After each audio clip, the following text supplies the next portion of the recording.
Ya de regreso en el segundo bloque de las cartas sobre la mesa, donde queremos darle las distintas perspectivas a temas que son de relevancia para el país, que son de importancia para que usted esté más informado y pueda conversar mejor en su casa y con sus amigos, en sus redes sociales. Recuerde que hay que autocuidarse. La vacuna no soluciona la pandemia, solamente nos coopera que nos enfermemos con menos gravedad, pero tenemos que seguirnos cuidando porque las cepas, las mutaciones, vamos a tener que estar ahí. En el segundo bloque tenemos un diputado que ya hace rato que no nos visitaba, pero que siempre ha sido un agrado poder conversar con él. Nos referimos al diputado del Partido Socialista, don Leonardo Soto. ¿Cómo está, Leo? Gusto en saludarte. Igualmente, bastante bien dentro de todo, cuidándome mucho de la pandemia y haciendo mi trabajo en el Congreso. Sí. Oiga, don Leo, quiero empezar con una pregunta. Si usted tuviera, qué sé yo, digamos, hacer un análisis político de cómo está el país hoy día, ¿qué elementos caracterizaría en nuestro escenario actual? Bueno, sin duda la pandemia ha logrado cambiar todas las costumbres, todas las conductas, está afectando la economía, está afectando la sociedad, las relaciones familiares, la subsistencia económica, todo el futuro está plagado de incertidumbre, no sabemos cuánto tiempo más vamos a estar en esta condición, las clases suspendidas, la pandemia es el protagonista del año 2020 y espero que no lo sea el 2021. Segunda protagonista, actriz secundario, un gobierno inoperante, ineficiente, que no ha sido capaz de estar a la altura de lo que Chile necesita. Tanto para enfrentar la pandemia, ahí hay algunos claros, pero también hay muchos oscuros, pero sobre todo para poder proteger a los chilenos de la ruina con la que amenaza esta pandemia económica. Ahí los chilenos han sido dejados a su sola suerte, el gobierno ha llegado tarde, mal, con ayudas insuficientes, y eso revela y eso también se ha traducido en que el gobierno hoy día se está desmoronando por todos lados, está haciendo agua, como un bote lleno de hoyos está haciendo agua, incluso está siendo incapaz de lo básico que debe hacer un gobierno, que es gobernar. Hoy día estamos en una especie de desgobierno y eso es una realidad también. Un breve análisis en 2 minutos. No, no, además que, créeme que, o sea, yo por respeto, digamos, normalmente usted tiene un buen análisis que se agradece, más allá que no esté uno de acuerdo, digamos, pero la forma en que se estructura es lo valioso. ¿Mario? Sí, diputado, llevándolo un poquito ya más a tierra derecha, ya los últimos días ha causado bastante impresión el tema vinculado con el ejército, con el espionaje a un grupo de periodistas, vinculado de una u otra forma a lo que es el caso del periodista Weibel, que ya todos conocemos que ha hecho publicaciones relacionadas con una serie de denuncias de irregularidades al interior del ejército. ¿Qué opinión le merece justamente esta nueva arista del caso Weibel, del caso del ejército contra los periodistas, de estar investigando, de estar siguiéndolo, de estar realmente con un caso de espionaje en este sentido? Mira, a mí me parece que los hechos son de la máxima gravedad en una democracia. Uno de los 4 pilares por los cuales se cimenta cualquier sociedad democrática es la libertad de expresión, la libertad de opinión, la libertad de prensa. Es una libertad política básica para que uno pueda decir hay libertad. Y hoy día lo que tenemos es que hay atentados directos contra esa libertad, porque se ha descubierto que un grupo de funcionarios públicos, militares, de la Dirección Nacional de Inteligencia, el Ejército, hacen espionaje permanente a periodistas, hacen vigilancia permanente a periodistas que investigan la corrupción en las mismas Fuerzas Armadas o también la violencia en materia de derechos humanos. Cuando un cuerpo del Estado, en este caso el Ejército, interfiere en el funcionamiento de la libertad de prensa a través de espionaje, escuchas telefónicas, seguimiento, en fin, toda esta batería que se ha descubierto, yo diría que estamos en presencia de un atentado terrorista contra la libertad de prensa. De esa magnitud, un atentado terrorista contra la libertad de prensa. Porque básicamente lo que quiere es infundir temor en los periodistas, producir que se autocensuren, que dejen de hacer lo que están haciendo, investigando la corrupción o investigando violaciones a los derechos humanos. Y eso es propio de las dictaduras que intentan intimidar a la prensa para poder gobernar más tranquilo. ¿Quién es el responsable de esto? Y este es un segundo punto. Yo sé que directamente aparece involucrado la Dirección Nacional de Inteligencia del Ejército. pero ellos forman parte del gobierno, forman parte del Estado. Tienen un jefe político que es el ministro de Defensa y tienen un jefe superior político que es el gobierno. Cuando se ha descubierto que el DINE del Ejército hace estas maniobras de espionaje y vigilancia a periodistas, yo digo, el autor de este espionaje es el propio gobierno de Chile. Porque de una u otra manera, por acción o por omisión, con autorización expresa o tácita, está permitiendo que estos funcionarios militares hagan algo indebido, algo que es un verdadero pecado mortal en una democracia, como es espiar a la prensa libre en nuestro país. En esa perspectiva, Leo, digamos, ¿habría elementos como para pensar en algún tipo de acusación constitucional contra alguna autoridad del gobierno? Yo creo que esta noticia está en desarrollo, Guillermo, y de antemano te digo que sí, porque evidentemente este atentado a la libertad de prensa se inscribe dentro de los últimos 30 años, es de lo peor que se ha visto. Aquí se ha descubierto desde hace varios años que a lo menos 5 periodistas muy reconocidos del periodismo que se llama investigativo, el que descubre actos de corrupción en el Estado, el que descubre maniobras que intentan dañar los derechos humanos o a los agresores en materia de derechos humanos, policía, etcétera, resulta que están siendo vigilados, espiados ellos y sus familias, porque se pidieron datos de la madre de uno, de la hermana del otro, y también de denunciantes de corrupción exmilitares. Ahí está el capitán Harvey, el cabo Tudesca, gente que ha destapado episodios de corrupción grandísimos en nuestro país, que hoy día tiene a más de 800 informados, imputados, formalizados ante la justicia. A ellos se les está investigando, a ellos se les está haciendo seguimiento ilegal, se les está espiando de manera ilegal, y yo creo que no descartaría de ninguna forma que esta investigación que está recién partiendo, por la magnitud que está teniendo de personas involucradas, llegue finalmente hasta la moneda y permita hacer una acusación constitucional en contra del ministro de Defensa o ministro de Interior o de quien corresponda, de acuerdo a las responsabilidades políticas que permitieron que esto funcionara. Mario. Diputado, ahí quizás para llegar a ese nivel, en mi opinión, quizás habría que ir por un tema de escalones, de responsabilidad. Uno puede imaginarse una situación como esta, que la primera responsabilidad recae, ya sea por orden directa o por responsabilidad de mando directo, una situación de estas características, en el comandante y jefe del ejército. ¿Ah? En ese punto, preguntarle si es que está pensado pedir algún tipo de investigación directa contra el comandante y jefe del ejército, pedir su destitución eventualmente o llevarlo a la justicia, y lo mismo cabría para el caso de quien fuera ministro de Defensa, quizá en el periodo anterior no podría haberse iniciado este tema, porque es una cosa de investigación también para establecer exactamente cuándo empezó el espionaje contra estos periodistas en particular. Posiblemente en este caso el ex ministro de Defensa, Alberto Espina, también ver algo directo en función de él, o sacarlo directamente del cargo que está actualmente en instituciones ligadas al gobierno. ¿Qué opina usted al respecto? Bueno, efectivamente aquí hay una cadena de mando.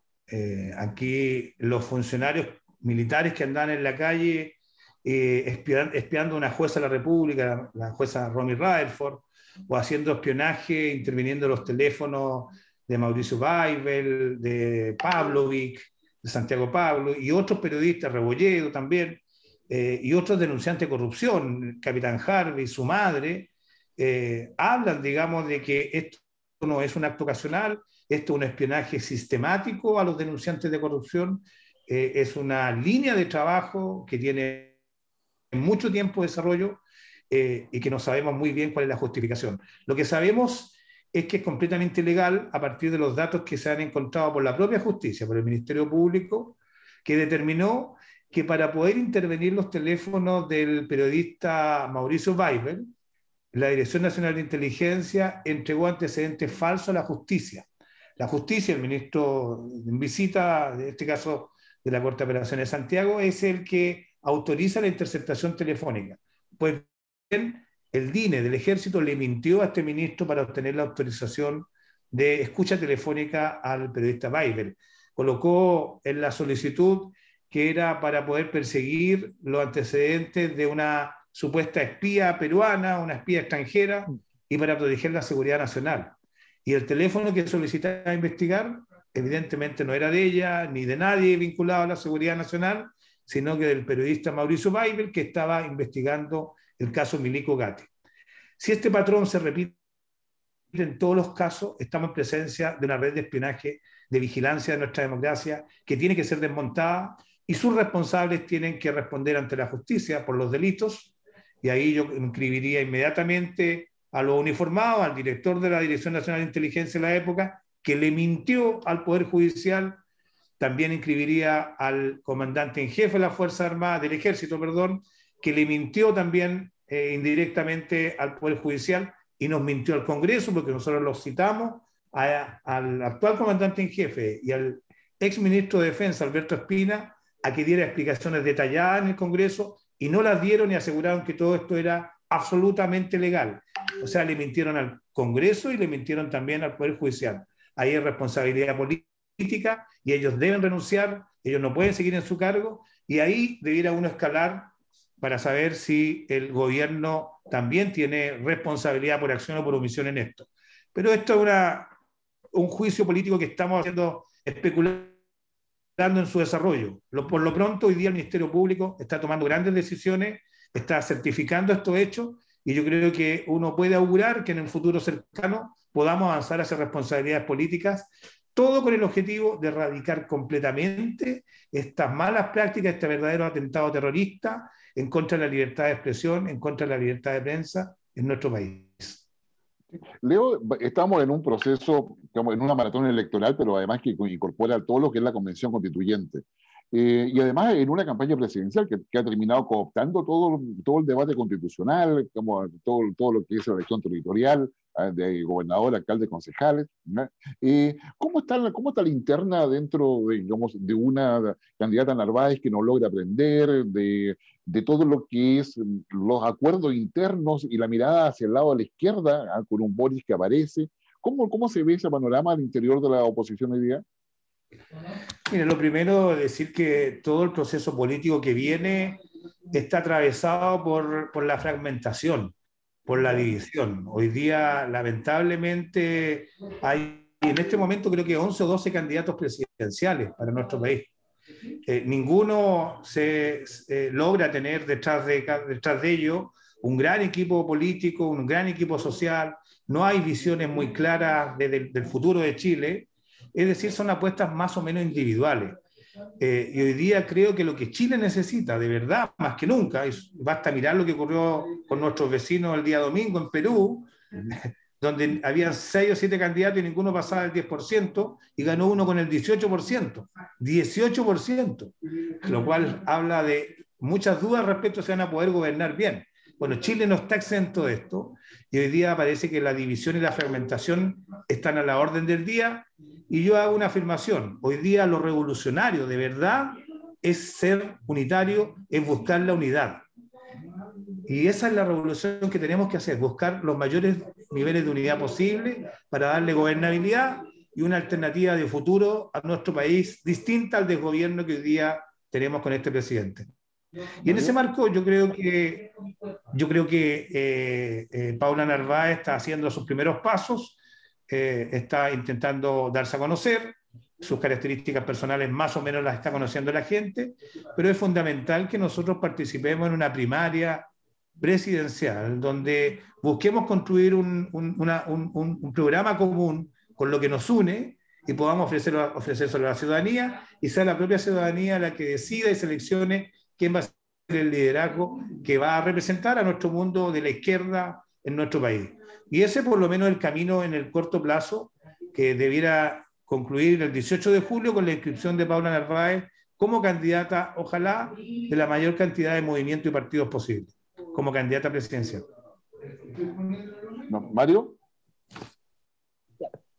Quizá siempre en el tema electoral, pero ahora ampliando un poquito el sesgo, ¿cómo ves el camino a la constituyente? El camino a la constituyente en este momento está complejo para todos los movimientos políticos porque no se ve de momento, justamente a causa de esta fragmentación de la que mencionabas, un grupo que realmente pueda llegar a dominar claramente lo que podría ser una tendencia después dentro de la convención ya operando para poder discutir la constitución. Se está viendo un tema bastante parecido, algo a tres tercios, pero quizá unos tres tercios donde justamente esa división, esa fragmentación que se ve bastante en este caso en la oposición, podría llevar a que el oficialismo tenga una posibilidad bastante cierta de sacar adelante su proyecto constitucional.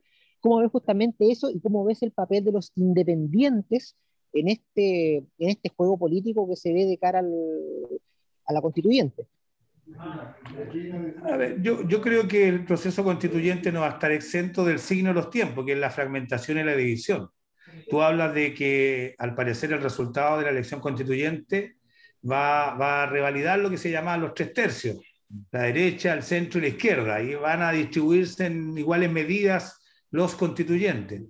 Si fuera eso, sería algo bastante razonable, pero yo creo que va a ser mucho peor, o sea, van a haber unos 8/8, creo yo, 9/9, porque hoy día el signo de los tiempos es la identidad propia y el pensar distinto al de al lado y defender una postura y no moverse ni un centímetro de ella, lo que habla de un cierto fanatismo y dogmatismo, sobre todo en los extremos, que yo creo que va a teñir sobre todo los primeros meses de la constituyente.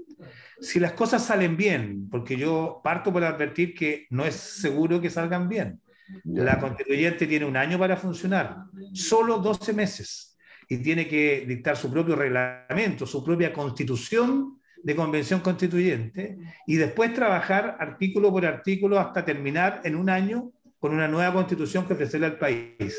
Si no lo hace, porque se demoraron mucho en la fase inicial, porque no se pusieron de acuerdo en piezas claves del puzzle nacional, va a fracasar el proceso. Y vamos a estar en el periodo previo al 15 de octubre. Vamos a estar peor que antes, con una decepción gigantesca. Y eso yo creo que es la principal amenaza del proceso constituyente. Pero supongamos que se ponen de acuerdo y logran avanzar. Yo espero que evidentemente la Constitución logre reflejar los pisos compartidos de la sociedad, los acuerdos que tienen dos tercios, porque para eso es la Constitución, para poner lo que nos une, no lo que nos divide.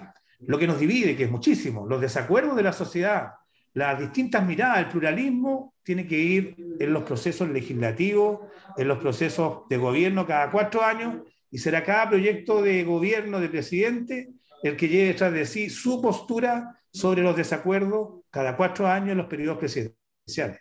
En la Constitución tienen que estar los grandes acuerdos y no va a ser de otra manera. El que no lo entienda así tendría, creo yo, que revisar un poquito cuál es su misión.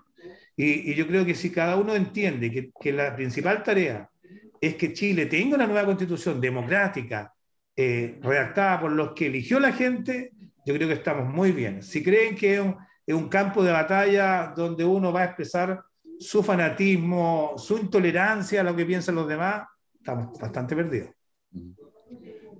Y en ese caso, pero recordarle lo que te consultaba al final, el rol de los independientes específicamente en este tema, en este escenario justamente de fragmentación o de discusión.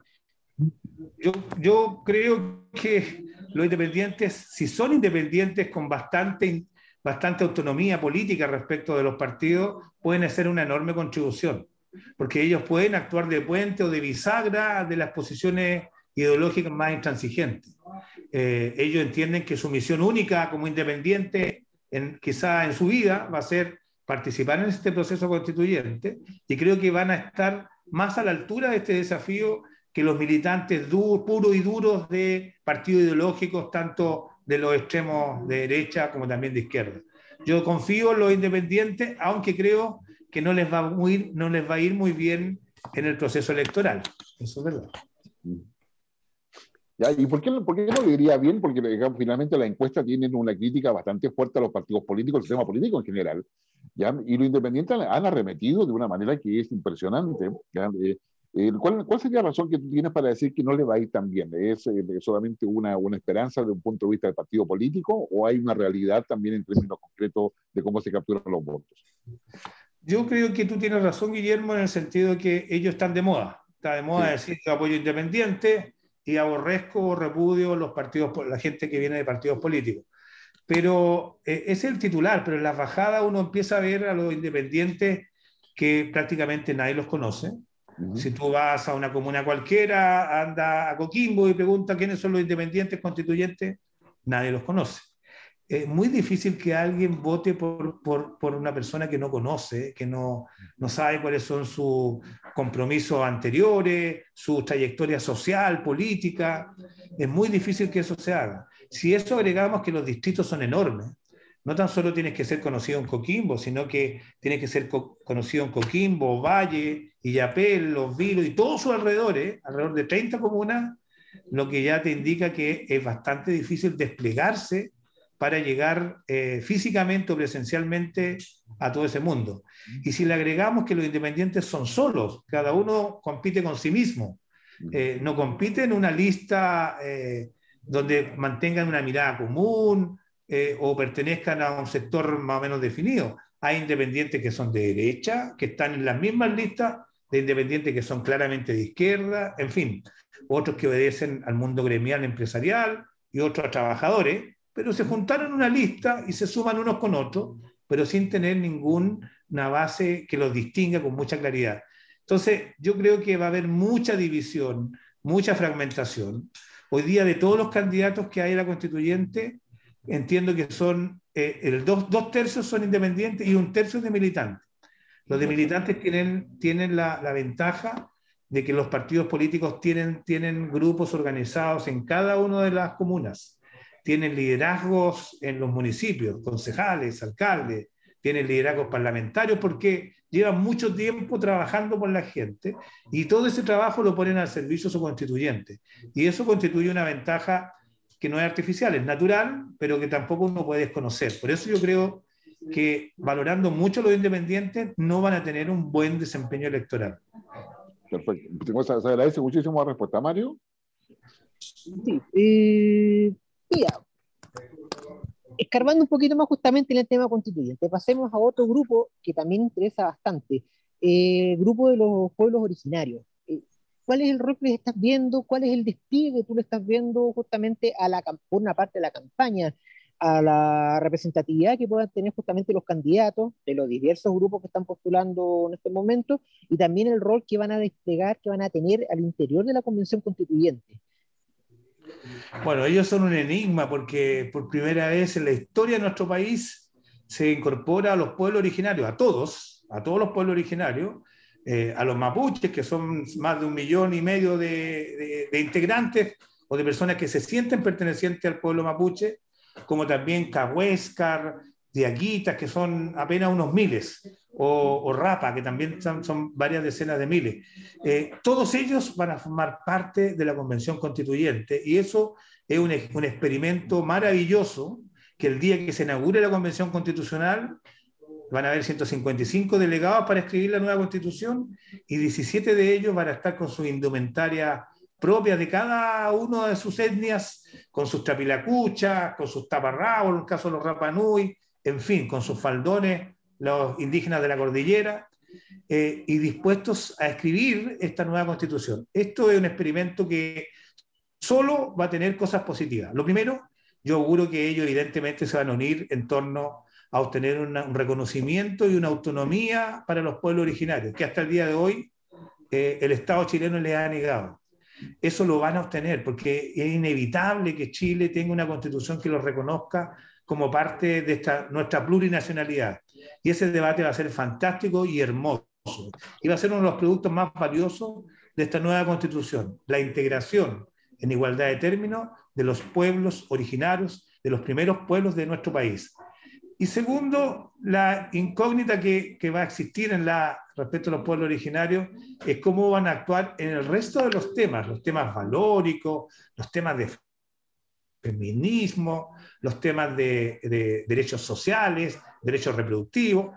Ahí hay mucha incertidumbre porque ellos viven en una dimensión distinta, miran las cosas de manera distinta y no sé cómo se van a comportar en los cánones habituales. Probablemente los liderazgos más fuertes que tengan los 17 representantes del pueblo originario sean los que puedan inclinar la aguja en un sentido o en otro. Y nosotros esperamos que los pueblos elijan a los mejores para esta tarea que es tan importante para ellos y para todo el país. Entonces, Leo, ya nos quedan pocos minutos. ¿Cómo ven los resultados de la elección en Ecuador y en Perú? En Ecuador, finalmente, el correísmo perdió y por un porcentaje mayor al que se esperaba. Gana Guillermo Lasso, que, desde mi punto de vista, es un liberal pragmático.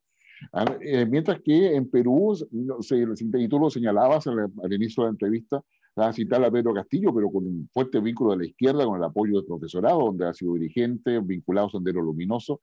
Y por otro lado, pareciera ser que Keiko Fujimori va a ir. ¿Cómo se ve de tu perspectiva este proceso, digamos, vecinal? Bueno, yo creo que la polarización es otro de los signos de los tiempos. Hay posturas muy, muy radicalizadas, muy extremas, que se le ofrecen a los ciudadanos tanto de Ecuador como de Perú.